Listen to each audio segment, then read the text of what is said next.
Hey guys, Tactical Sloth here.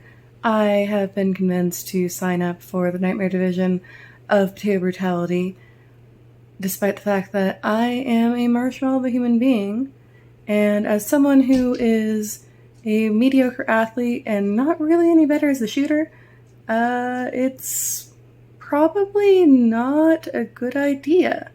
That said, I'm going to be doing some extra stuff to try and get as ready as I can be for this terrible decision, and sharing some of that with you. On that note, we head out 2 months prior to the event to do a practice shooting day out in the desert.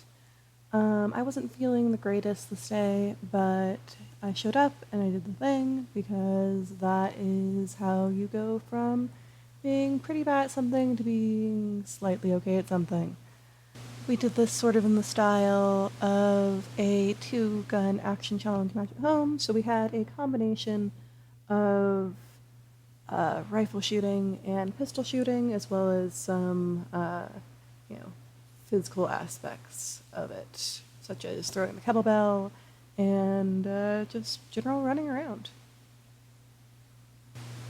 If you're interested in checking out a more thorough breakdown of what we did on this day, Mage has posted a separate video, which I will provide the link for. We're going to do as much of this sort of practice as we can manage between now and the competition, because this is pretty much the most sport-specific training we can do on our own. Following our day of practice, I went ahead and continued with my normal lifting regimen during the week. I probably won't mention this very often in this series of videos, but that's probably what I'm doing on days where I am not doing any sport-specific training.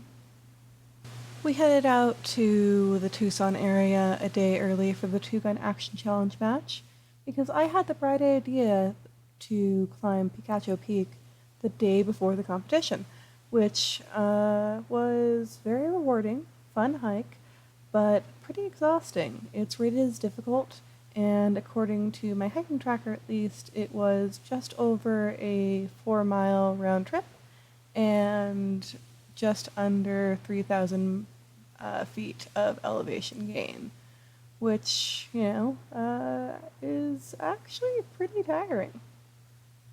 Something that I found interesting was that I actually didn't feel too bad having done the hike until I actually took some time to rest, at which point I was finally hit with a wave of fatigue that I got to bring into the 2-gun match on Saturday. Some people may view that as a negative, however, I think that going into a match with high levels of muscular and systemic fatigue is great training for Nightmare. Which is not to say that I actually did very well in the match, because I didn't. I did okay at the pistol shooting in the beginning of the match, but overall, everything I did was just slower and clumsier than it might have been.